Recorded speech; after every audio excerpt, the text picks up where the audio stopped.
News Tamil கழுகு. X தள பக்கத்துல ஒரு பதிவை போட்டு பாஜக மாநில நிர்வாகிகளை நடுங்க வச்சிருக்காரு நயினார். மொத்த பேரும் போர்க்கொடி தூக்க தயாராக பதிவை நீக்கிட்டாராம்.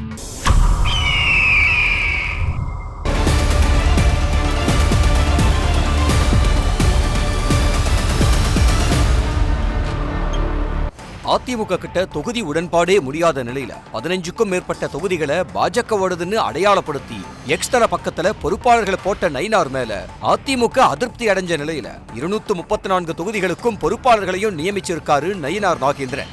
234 தொகுதிகளுக்கு 70 பொறுப்பாளர்களை போட்ட நயினார் இத பத்தி கட்சி நிர்வாகிகள் கிட்ட கலந்தே பேசலையாம். அண்ணாமலைக்கு சிங்காநல்லூர், மதுரை தெற்கு, காரைக்குடி, ஸ்ரீவைகுண்டம், விருகம்பாக்கம், பத்மநாபபுரம்னு திசைக்கொன்னா தொகுதிகளை ஒதுக்கீடு செஞ்சிருக்காரு நயினார். தமிழிசைக்கு கும்மிடிப்பூண்டி, மயிலாப்பூர், நாங்குநேரி, பொள்ளாச்சி, கிள்ளியூர்னு தொகுதிகளை ஒதுக்க இன்னும் பலருக்கு சம்பந்தமே இல்லாத தொகுதிகளை ஒதுக்கி பொறுப்பாளர்கள்னு தன்னோட பதிவுல அறிவிச்சிருக்காரு.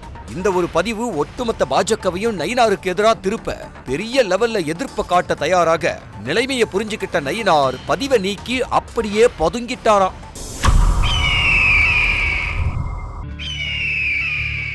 புதுக்கோட்டை மாவட்டத்துல 2 அமைச்சர்கள் இருந்தோ மாவட்டத்தை கட்டி ஆள்றது முன்னாள் அமைச்சர் விஜயபாஸ்கர் தான்னு திமுகவிலேயே வெளிப்படையா பேசிக்கிறாங்களாம்.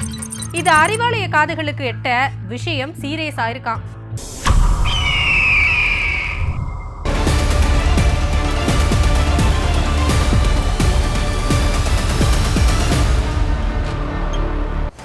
புதுக்கோட்டை மாவட்டத்துல ரகுபதி, மெய்யநாதன் 2 அமைச்சர்கள் இருக்காங்க. ஆனாலும் மாவட்டத்துல செல்வாக்கா இருக்கிறது விஜயபாஸ்கர் தான். அதிமுக ஆட்சியில இலுப்பூர் மற்றும் விராலிமலை பகுதிகளில் ஜெயலலிதாவுக்கு சிலை அமைக்கப்பட்டுச்சு. திமுக ஆட்சி வந்த பிறகு கருணாநிதிக்கு சிலை வைக்கணும்னு புதுக்கோட்டை மாவட்ட உடன்பிறப்புகள் தொடர்ந்து கோரிக்கை வச்சோம். இதுவரைக்கும் சிலை வைக்காம இடம் பார்த்துக்கிட்டு இருக்கோம்னு மட்டும் 2 அமைச்சர்களும் சொல்றாங்களாம். புதுக்கோட்டை மாவட்ட திமுக அலுவலகத்துல மட்டும் ஒரு கருணாநிதி சிலை இருக்க பொது இடத்துல சிலை வைக்கணுங்கிற நீண்ட நாள் கோரிக்கை நிறைவேறாம இருக்கான். இந்த விஷயத்தை புதுக்கோட்டை மாவட்ட திமுக நிர்வாகி ஒருத்தர் தன்னோட முகநூல் பக்கத்துல பதிவிட அது மாவட்டம் தாண்டி மாநிலம் முழுக்க தீயா பரவி இருக்கான். விஜயபாஸ்கரும் ரகுபதியும் பரஸ்பரம் பெரிய குற்றச்சாட்டுகளை முன்வைக்காம அரசியல் செய்றாங்கன்னோ கனிம வளத்தை கையில வச்சிருக்கிற அமைச்சர் ரகுபதி விஜயபாஸ்கரோட திருவேங்கை வாசல் குவாரிகள்ல முறைகேடுகள் இருக்கணும், சட்டவிரோத பணப்பரிமாற்றம் நடந்திருக்குன்னு குற்றம் சாட்டி அமலாக்கத்துறை மட்டுமே ரெய்டுகளை நடத்த மாநில கனிம வளத்துறை விஜயபாஸ்கர் பக்கமே போகலன்னோ மாவட்ட திமுகவுல குற்றம் சாட்டுறாங்க. ரகுபதியும் விஜயபாஸ்கரும் ஒருத்தர் ரொம்பவே அட்ஜஸ்ட் செஞ்சுக்கிட்டு அரசியல் செய்யறாங்கன்னோ அறிவாலயத்துக்கு புகார்கள் பறந்துகிட்டு இருக்கான். அமைச்சர் மூர்த்தியோட தேர்தல் வேலையை தாக்குப்பிடிக்க முடியாம மதுரை மேற்குல இருந்து மதுரை தெற்கு தொகுதிக்கு மாறுறாராம் முன்னாள் அமைச்சர் செல்லூர் ராஜு.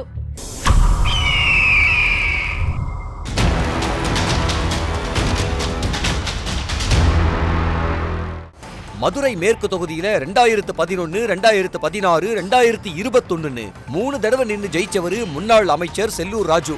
ஆனா இந்த முறை மதுரை தெற்கு தொகுதியில போட்டியிட முடிவு செஞ்சிருக்காராம். காரணம், மதுரை மேற்கு தொகுதிக்கும் பொறுப்பாளரா இருக்கிற வணிக வரித்துறை அமைச்சர் மூர்த்தி தொகுதி முழுக்க நலத்திட்ட உதவிகள், பரிசு பொருட்கள், மருத்துவ முகாம்கள்னு விதவிதமா அசத்துறாராம். இதனால மேற்குல நின்னா ஜெயிக்கிறது கஷ்டம்னு கள நிலவரத்தை தெரிஞ்சுக்கிட்ட செல்லூர் ராஜு தன்னோட தேர்தல் வண்டியை மதுரை தெற்கு பக்கம் திருப்பிட்டாராம். மதுரை மேற்குல நிக்க மாட்டீங்களான்னு செய்தியாளர்கள் கேட்டதுக்கு அங்க யார் நின்னாலும் ஜெயிச்சிருவாங்க, அது அதிமுகவோட எஃகு கோட்டைன்னு பட்டும் படாம பதில் சொல்லிட்டு மதுரை தெற்குல பிரச்சாரத்தை துவங்கி இருக்காரு. இது கூட்டணி கட்சியான பாஜகவுக்கு நெருக்கடியை கொடுத்திருக்கான். இந்த தொகுதியை குறி வச்சு பாஜகவோட மூத்த நிர்வாகியான மகாலட்சுமி ரொம்ப நாளா தேர்தல்ல வேலை பார்த்து மதுரை தெற்கு நமது இலக்குன்னு அண்ணாமலை படத்தோட பிரச்சாரம் செய்யாத குறையா சமூக வலைத்தளங்கள்ல தொடர்ந்து பிரச்சாரம் செஞ்சுக்கிட்டு இருக்காராம். இப்ப செல்லூர் ராஜுவோட இந்த தொகுதி மாற்றம் தொகுதி பங்கீட்டுல அதிமுகவுக்கும் பாஜகவுக்கும் சிக்கலை ஏற்படுத்தும்னு சொல்றாங்க. இந்த தேர்தல்ல திமுக கொடுக்கிற சீட்களை வாங்காம கேட்கிற தொகுதிகளை வாங்கியே தீரணுங்கிறதுல உறுதியா இருக்காங்களாம் 2 கம்யூனிஸ்டுகளும்.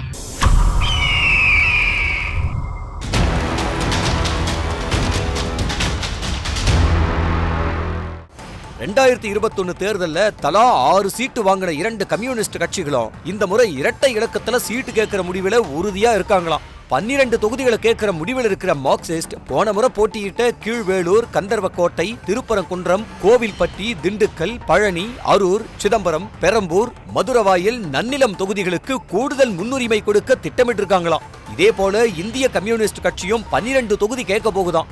இவங்க போட்டியிட்ட தளி, திருத்துறைப்பூண்டி, திருப்பூர் வடக்கு, பவானிசாகர், சிவகங்கை, வால்பாறை உள்ளிட்ட 12 தொகுதிகளை கேட்க திட்டமிட்டிருக்காங்களாம். திமுக தரப்புல தொகுதிகளை குறைக்க முடிவு செஞ்சா 8 தொகுதிகளுக்கு குறைய கூடாதுங்கிறதுல உறுதியா இருக்காங்களாம் தோழர்கள்.